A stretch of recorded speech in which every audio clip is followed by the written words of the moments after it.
ఎక్కడ కూడా ఉపాధి పనులు లేవు. లక్షల మంది బతకడానికి పోతా ఉన్నారు. డ్వాక్రా రుణాలు లేవు. ఎక్కడ ఒక్క కొత్త ఇల్లు కట్టించడం లేదు. పాత ఇల్లు కట్టుకున్నటువంటి వాళ్ళకు బిల్లులు గత 10 నెలలుగా ఒక్క రూపాయి కూడా ఇచ్చేటువంటి పరిస్థితి లేదు. డ్రిప్పు, స్ప్రింక్లర్లు ప్రతి విషయంలో కూడా ప్రభుత్వం ఏమాత్రం కూడా సహాయం చేయడం లేదు. డ్వాక్రా మహిళలైతే ఈ ప్రభుత్వం పైన శాపనార్థాలు పెడతా ఉన్నారు. మోసం చేసి ఓట్లు వేయించుకున్నారు. మన కూడేరు మండలం అత్యంత కరువు ప్రాంతం. ఈ రాష్ట్రంలోనే తక్కువ వర్షం కురిసే జిల్లా. కరువుగా ప్రకటించకపోతే జగన్ గారి నాయకత్వంలో మేమంతా కూడా మా కూడేరును కరువు మండలంగా ఎందుకు ప్రకటించలేదు? 250 mm కూడా పడని కూడేరును ఎందుకు ప్రకటించలేదంటే ఈ రోజు ప్రకటించడం జరిగింది. మా జగన్ గారి పోరాటం, మన జగన్ గారి పోరాటం వల్లనే అంతో ఇంతో రుణాలు మాఫీ చేయగలిగాడు. జగన్ గారి ఒత్తిడి కారణంగానే ఈరోజు మేము మా రైతులు ఆత్మహత్యలు చేసుకుంటున్నారని చెప్తే చంద్రబాబు నాయుడు గారు చెప్పారు, మీరంతా డ్రామాలు వేస్తున్నారన్నాడు మమ్మల్ని అందరినీ కూడా. ఆ రోజు ఉపన్యాసం ఇప్పించాడు. ఈరోజు అసెంబ్లీలోనే అబద్ధం చెప్పించాడు. మన విప్ కాలువ శ్రీనివాసులతో వాళ్ళందరితో కూడా చంద్రబాబు గారు స్వయంగా చెప్పారు, ఆత్మహత్యలు ఎక్కడ జరిగాయి, మీ కట్టుకథలని చెప్పారు. అదే జగన్ గారు, నేను ఇంటింటికి పోతా, నువ్వు ఎట్లా ఆదుకోవో చూస్తా, రైతులకు నష్టపరిహారం నువ్వు ఇవ్వకపోతే మా పార్టీ అండగా నిలబడుతుంది, మేము రైతుల తరఫున పోరాటం అని చెప్పిన తర్వాత ఈ రోజు జగన్ గారు వస్తున్నారంటే ఈ 4 రోజుల్లో హడావుడి చేస్తా ఉన్నారు చెప్తులని. ఏమైనా కూడా ప్రతిపక్ష పార్టీగా మన జగన్ గారి నాయకత్వంలో మనందరం కూడా ఈరోజు ప్రభుత్వంపై ఒత్తిడి తేవాల్సి ఉంది. ఒత్తిడి తెస్తేనే మన సమస్యలు పరిష్కారం అవుతాయి. రైతులకు రుణమాఫీ అని చెప్పి మరింత అప్పుల ఊపిలో మనందరినీ కూడా ముంచేశారు. వాళ్ళు ఇచ్చే అప్పుల మాఫీ మన వడ్డీ కూడా ఈరోజు చాలనటువంటి పరిస్థితి ఉంది. ఇంత దారుణం జరుగుతూ ఉంటే జగన్ గారిని విమర్శిస్తా ఉన్నారు. రోజు ఒక నాయకుడు ప్రెస్ మీట్ పెట్టి జగన్ గారిని విమర్శిస్తా ఉన్నారు. రైతులంతా క్షేమంగా ఉన్నారంట, ప్రజలకేమీ బాధలు లేవంట. జగన్ గారికి బాధ, జగన్ గారు వాళ్ళ పార్టీ వాళ్ళకి బాధ ఉందని చెప్పి చెప్తా ఉన్నారు. అందుకనే ఈరోజు జగన్ గారు స్వయంగా రావడం జరిగింది. జగన్ గారు రాక వల్ల ఈరోజు ఈ రాష్ట్ర ప్రభుత్వం మన జిల్లా గురించి తప్పనిసరిగా ఆలోచించాల్సి వస్తుంది.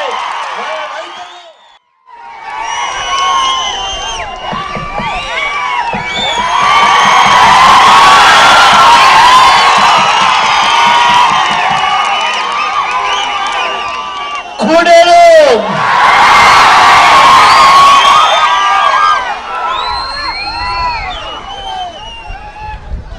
బాగా ఎండలు తీక్షణంగా ఉన్నాయి. 1:30 కావస్తా ఉంది. అయినా ఏ ఒక్కరు కూడా ఎండను ఖాతరు చేయడం లేదు. భోజనం సమయమైనా కూడా ఇంటికి పోవాలి అన్న ఆలోచన సైతం పక్కన పెట్టారు. ఏ ఒక్కరికి కూడా ఈ ఎండలో ఈ నడి రోడ్డు మీదకి ఇక్కడికి వచ్చి ఇలా నిల్చుని ఉండవలసిన అవసరం ఏ ఒక్కరికి కూడా లేదు. అయినా కూడా ఎండను ఖాతరు చేయకుండా చిరాకును సైతం పక్కన పెట్టి చిక్కటి చిరునవ్వుతో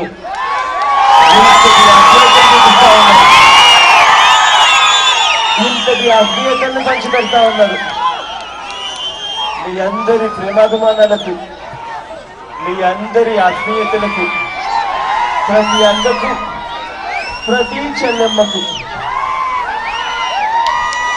ప్రతి అవ్వకు, ప్రతి తాతకు,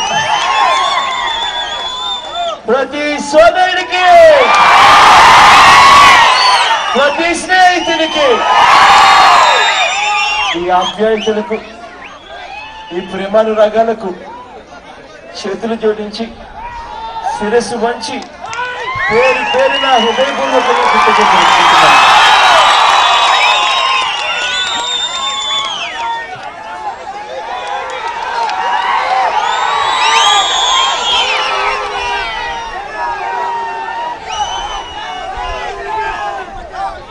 ఈ రైతు భరోసా యాత్ర ఈ అనంతపురం జిల్లా నుంచి మొదలుపెట్టాం. ఈ రైతు భరోసా యాత్ర అనంతపురం జిల్లా నుంచి మొదలు పెట్టక ముందు మొన్న జరిగిన శాసనసభలో చంద్రబాబు నాయుడు గారిని గట్టిగా అడిగాం. అయ్యా చంద్రబాబు గారు, ఎన్నికలకు ముందు మీరు ఏమి హామీలు ఇచ్చారు? ఎన్నికల్లో ప్రజలతో పనున్నప్పుడు మీరు ఏమేం మాటలు చెప్పారు? ఎన్నికలు అయిపోయిన తర్వాత ఇవాళ మీరు చేస్తున్నది ఏమిటి చంద్రబాబు గారు అని చెప్పి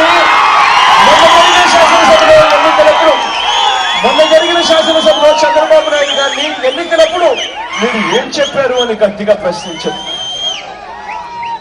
ఇదే చంద్రబాబు నాయుడు గారికి ఆ రోజు శాసనసభలో గుర్తు చేశాం. 9 నెలలు కిందట ఎన్నికలు జరిగే ఇవాళకి ఆ రోజు శాసనసభ జరుగుతూ ఉన్నప్పుడు బహుశా 7-8 నెలలు అయిండొచ్చు. ఆ రోజు శాసనసభలో చంద్రబాబు నాయుడు గారిని అడిగాం, అయ్యా ఇవాళ నుంచి ఎన్నికల తేదీ నాటికి వెళ్ళండి ఒక్కసారి. ఆ రోజు మీరు ఎన్నికలప్పుడు ప్రజలతో పనున్నప్పుడు మీరు ఏం చెప్పారో ఒక్కసారి గుర్తుకు తెచ్చుకోండి. ఆ రోజు టీవీలు ఇంటికి వెళ్ళి ఆన్ చేస్తే చాలు మనందరికీ కనిపించేది వినిపించేది ఏమిటో తెలుసా? ఆ రోజుల్లో గుర్తుకొచ్చిందా? ఆ రోజు టీవీలో అడ్వర్టైజ్మెంట్ కనపడేది. ఒక తల్లి మంగళసూత్రం ఎవరో లాక్కొని పోతా ఉంటాడు. ఆ మంగళసూత్రం నిలబడాలంటే బ్యాంకుల్లో పెట్టిన బంగారం ఇంటికి రావాలంటే బాబు ముఖ్యమంత్రి అయితేనే జరుగుతుంది. ఎన్నికలకు ముందు ఆ రోజు ఎన్నికలకు ముందు ఇలా కటౌట్లు కనిపించేటివి గ్రామాలలో. గోడల మీద పెద్ద పెద్ద రాతలు రాసేవాళ్ళు. తెలుగుదేశం కార్యకర్తలు ఇంటింటికి వచ్చి చంద్రబాబు నాయుడు గారు అమ్మ సంతకం పెట్టించాడమ్మా ఈ లెటరు అని చెప్పి ఇంటింటికి వచ్చి ఇచ్చారు. ఆ లెటర్లో ఆ గోడల మీద రాసిన రాతల్లో ఆ టీవీ ఆన్ చేస్తే వినిపించే ఆ వార్తల్లో వచ్చేటివి, టీవీ ఆన్ చేస్తే కనిపించేది, గోడల మీద రాతలు కనిపించేటివి అన్ని కూడా వ్యవసాయ రుణాలన్నీ మాఫీ కావాలంటే బాబు ముఖ్యమంత్రి అయితేనే వ్యవసాయ రుణాలు మాఫీ అవుతాయి అన్న వార్త. ఆ రోజుల్లో ఆ ఎన్నికలప్పుడు ఆ గోడల మీద ఆ రాతలకు ఇలా కటౌట్లకైతే ఇలా రాత్రి పూట ఏదైనా కనపడడం మానేస్తారేమో అని చెప్పి లైట్లు కూడా పెట్టేవాళ్ళు. పెట్టి అది ఎక్కడ కూడా ఎవరు కూడా మర్చిపోకుండా కనబడేటట్టుగా చూపించేవాళ్ళు. డాక్రా రుణాలన్నీ మాఫీ కావాలి అంటే బాబు ముఖ్యమంత్రి అయితేనే జరుగుతుంది అని చెప్పి ఆ రోజుల్లో చెప్పేవాళ్ళు. ఆ రోజుల్లో చివరకు చంద్రబాబు నాయుడు గారు చదువుకున్న పిల్లలను సైతం వదిలిపెట్టలేదు. జాబు కావాలంటే బాబు రావాలి అని చెప్పి ఆ రోజు టీవీ ఇవాళకి 9 నెలలైంది. బాబేమో ముఖ్యమంత్రి అయ్యాడు. కానీ ఇవాళ జాబుల కోసం ఎదురు చూస్తా ఉన్న పిల్లల సంగతి ఏమిటంటే బాబు ముఖ్యమంత్రి అయ్యాడు, ఉన్న జాబులు ఊడిపోయే పరిస్థితి వచ్చాడు. ఆ రోజుల్లో జాబ్ ఇవ్వలేకపోతే ఇంటింటికి 2000 రూపాయలు ఇంటికి పంపిస్తాం నిరుద్యోగపతి అన్నారు. మొన్న శాసనసభ జరుగుతా ఉన్నప్పుడు అడిగాం, అయ్యా 1,75,00,000 ఇల్లు ఎదురు చూస్తా ఉన్నాయి, మీరు 2000 రూపాయలు నిరుద్యోగపతి ఎప్పటి నుంచి ఇస్తున్నారు చంద్రబాబు అని అడిగితే ఇదే చంద్రబాబు అంటాడు, నేనెప్పుడు చెప్పాను గవర్నమెంట్ ఉద్యోగం ఇస్తాను అని చెప్పి సిగ్గుగా పొందలేడు. ఇదే చంద్రబాబు నాయుడు గారు నిస్సిగ్గుగా ఏ లెవెల్లో అబద్ధాలు ఆడుతా ఉన్నాడు అని అంటే, బాబు గారు ముఖ్యమంత్రి అయ్యే నాటికి వ్యవసాయ రుణాలన్నీ కలిపితే రాష్ట్రంలో 87,000 కోట్లున్నాయి. బాబు గారు ముఖ్యమంత్రి అయ్యే నాటికి డ్వాక్రా రుణాలన్నీ కలిపితే 14,200 కోట్లున్నాయి. రెండీ కలిపితే 1,02,000 కోట్లు. అయితే చంద్రబాబు నాయుడు గారు రైతుల రుణాలకు సంబంధించి తాను ఇచ్చిందేంట అంటే ఇచ్చింది కేవలం 4,600 కోట్లు. 87,000 కోట్ల మీద చంద్రబాబు నాయుడు గారి మాటలు నమ్మి రైతులు రుణాలు కట్టినందుకు ఇవాళ రైతులకు బ్యాంకులు వేస్తా ఉన్న వడ్డీ అపరాధ వడ్డీ 14%. ఆ రోజుల్లో 87,000 కోట్ల వ్యవసాయ రుణాలుంటే డిసెంబర్ 30వ తారీఖున తడిసి మోపుడై 99,000 కోట్లకు చేరింది చంద్రబాబు నాయుడు గారి వ్యవసాయ రుణాలు. ఆ వ్యవసాయ రుణాల మాఫీ హామీ అంటే 87,000 కోట్ల నుంచి రైతులకు 99,000 కోట్ల రూపాయలకు వ్యవసాయ రుణాలు చేరాయేనంటే 12,000 కోట్ల రూపాయలు వడ్డీ పడతా ఉంటే ఈ పెద్ద మనిషి కేవలం 4,600 కోట్లు ఇచ్చి వడ్డీ కూడా సరిపోని విధంగా రుణమాఫీ చేసి సిగ్గు లేకుండా ఇదే రుణమాఫీ అని చెప్పేసి రైతులందరూ ఆనందంగా ఉండాలి అని చెప్పి టీవీలలో అడ్వర్టైజ్మెంట్లు కూడా ఇచ్చుకుంటాడు ఇదే చంద్రబాబు నాయుడు గారు. ఇదే చంద్రబాబు నాయుడు గారు డ్వాక్రా అక్క చెల్లెమ్మల దగ్గరికి వెళ్ళి నేను ఎన్నికలప్పుడు ఇది చెప్పాను, ఎన్నికలు అయిపోయిన తర్వాత ఇది చేసేసాను అని చెప్పే ధైర్యం లేదు. ఇదే డ్వాక్రా అక్క చెల్లెమ్మల విషయంలో గట్టిగా అడిగితే చంద్రబాబు నాయుడు గారు అంటారు, నేనెప్పుడు చెప్పాను డ్వాక్రా అక్క చెల్లెమ్మలు నాకు చెప్పాను అని చెప్పి ఇదే చంద్రబాబు నాయుడు గారు అంటారు. ఇంతటి సిగ్గు లేకుండా ఇంతటి అబద్ధాలనే వ్యక్తి బహుశా మన దేశ చరిత్రలో ఎవరు ఉండరేమో. ఒక్క కళ్ళార్పకుండా అబద్ధాలు అడిగే ఆడే వ్యక్తి ఎవరైనా ఉన్నారు అంటే అది ఈ చంద్రబాబు నాయుడు గారు తప్ప ఎవరు ఉండరు. మామూలుగా అయితే గ్రామాలలో ఎవరైనా పిక్ పాకెట్ చేస్తే పోలీస్ స్టేషన్ లేకపోతే 420 కేసు పెడతారు. గ్రామాలలో ఎవరైనా పలాని వాడు మోసం చేశాడు అని చెప్పి పోలీస్ స్టేషన్ లోకి వెళ్తే 420 కేసు అని చెప్పి పెడతారు. మరి ఈ చంద్రబాబు నాయుడు గారు ఏకంగా ప్రజలను మోసం చేసి ముఖ్యమంత్రి స్థానంలో కూర్చుంటే ఈయన మీద ఏ కేసు పెట్టాలి అని చెప్పి అడుగుతా ఉన్నాడు. ఇటువంటి వ్యక్తి మన ముఖ్యమంత్రి స్థానంలో కూర్చొని ఉన్నాడు. ప్రతిరోజు ఒక అబద్ధం ఆడుతూ పోతూ ఉన్నాడు. అయితే నేను ఒక్కటి చెప్తా ఉన్నా, ఈ జిల్లాలో అదే శాసనసభ జరుగుతూ ఉన్నప్పుడు ఇదే చంద్రబాబు నాయుడు గారిని ఉద్దేశించి అడిగా, అయ్యా ఒక్క అనంతపురం జిల్లాలోనే దాదాపుగా 46 మంది చనిపోయారు. అయ్యా చంద్రబాబు నాయుడు గారు మీరు 5 లక్షల రూపాయలు ఎక్స్గ్రేషియా ఇచ్చి ఆదుకోండి అయ్యా చంద్రబాబు గారు అని అడిగితే ఇదే చంద్రబాబు నాయుడు గారు అసెంబ్లీలో తాను అన్న మాట ఏమిటి అంటే ఏ రైతు చనిపోలేదు, అందరూ సుఖశాంతులతో బతుకుతా ఉన్నారు అని చెప్పి ఇదే చంద్రబాబు నాయుడు గారు అన్నారు. ఇదే చంద్రబాబు నాయుడు గారిని అన్న ఆ రోజు, అయ్యా ఆ రోజుకి రాష్ట్ర వ్యాప్తంగా దాదాపుగా 85 మంది చనిపోయారు. ఒక్క అనంతపురం జిల్లాలోనే 46 మంది చనిపోయారు. మీకు ఎంత చెప్పినా అర్థం కావడం లేదు. మీకు అర్థం కావడం లేదు కాబట్టి ఆ ప్రతి ఇంటికి నేను వెళ్తాను, వెళ్ళి నేను చూపిస్తాను ఆ రైతు ఎలా చనిపోయాడు అని చెప్పి ఆ రోజు అదే విషయం చెప్పా. ఆ విషయం నేను చెప్పిన తర్వాత ఇదే అనంతపురం జిల్లాకు నేను రావడానికి ప్రోగ్రాం ఖరారు చేశాం. ప్రోగ్రాం ఖరారు చేసిన తర్వాత జగన్ ఫలాన్ తేదీకి అనంతపురం జిల్లాకు వస్తున్నాడు అని అంటే అప్పటికప్పుడు అధికారులు పరిగెత్తా ఉన్నారు. జగన్ రాకముందే ఇదే చంద్రబాబు నాయుడు గారు ఆ రోజు అనంతపురం జిల్లాలో ఎవరు చనిపోలేదని చెప్పిన ఇదే వ్యక్తి ఇవాళ 29 మంది ఇక్కడే చనిపోయారని చెప్పి చంద్రబాబుని చేస్తా ఉన్నాడు. అంటే చంద్రబాబు గారికి జగన్ వస్తేనే ఎవరైనా చనిపోయారు అని చెప్పి ఒప్పుకునే పరిస్థితి కనిపిస్తా ఉంది తప్ప చంద్రబాబు నాయుడు గారికి రైతుల మీద ఉన్న ప్రేమ ఏమిటి అని చెప్పి అడుగుతా ఉన్నా. ఈ రోజులు మారాలి, ఈ పరిస్థితులు మారాలి. చంద్రబాబు నాయుడు గారి మెడలు వంచాలి. తాను ఎన్నికలప్పుడు ఇచ్చిన ప్రతి హామీని చంద్రబాబు నాయుడు గారి చేత నెరవేర్చేట్టుకంటేయాలి. ఇదే చంద్రబాబు నాయుడు గారు ఇవాళ హంద్రీ నీవాని ఇలా చూపించి ఈ హంద్రీ నీవ నా వల్లే వచ్చింది అని చెప్పి ఇవాళ చెప్పుకుంటా ఉన్నారు డబ్బాలు. ఒక్కసారి చంద్రబాబు నాయుడు గారిని గట్టిగా ఇంటికి వచ్చినప్పుడు అడగండి, అయ్యా చంద్రబాబు గారు 9 సంవత్సరాలు మీరు పరిపాలన చేశారు, హంద్రీ నీవాకు మీరు ఇచ్చింది ఎంత అని అడగండి. కారణం చంద్రబాబు నాయుడు గారు హంద్రీ నీవాకు ఆ రోజుల్లో ఇచ్చింది కేవలం 13 కోట్లు మాత్రమే ఇచ్చాడు. ఈ పెద్ద మనిషి ఇవాళ హంద్రీ నీవాకు గురించి మాట్లాడుతుంది.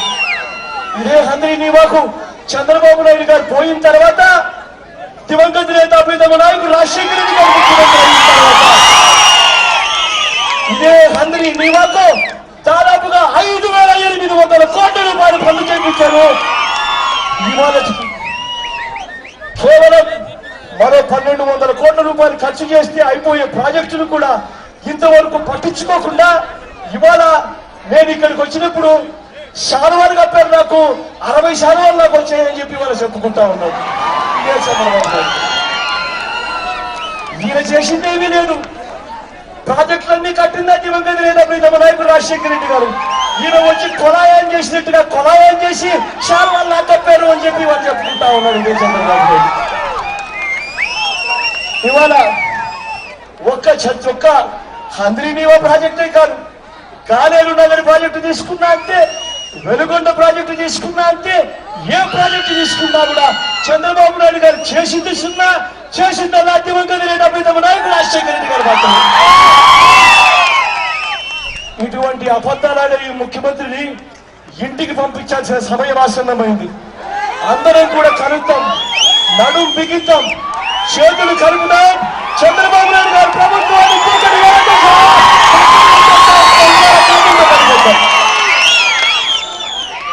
ఇవాళకి కూడా ఇంతటి ఎండను ఖాతరు చేయకుండా ఇంతటి ఆత్మీయతలు అభ్యర్థులు పంచిపెడుతున్నందుకు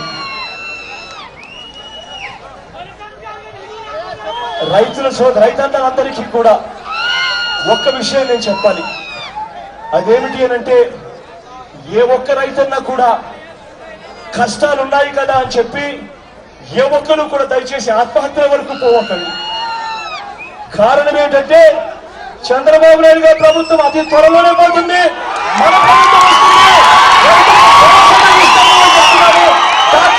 మనకు భరోసా ఇచ్చే పరిస్థితి వస్తుందని చెప్తా ఉన్నాం.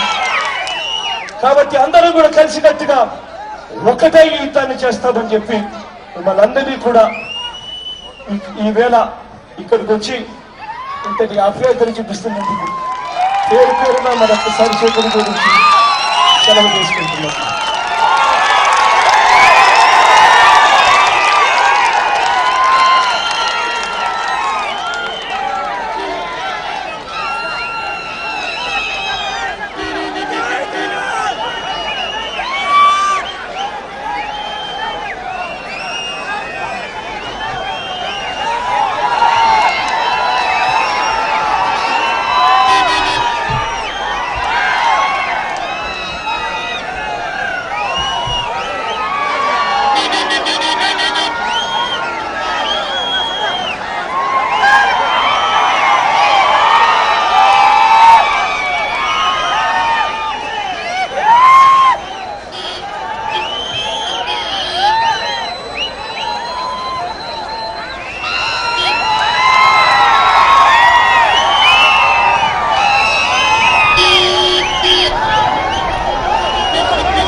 Beep beep.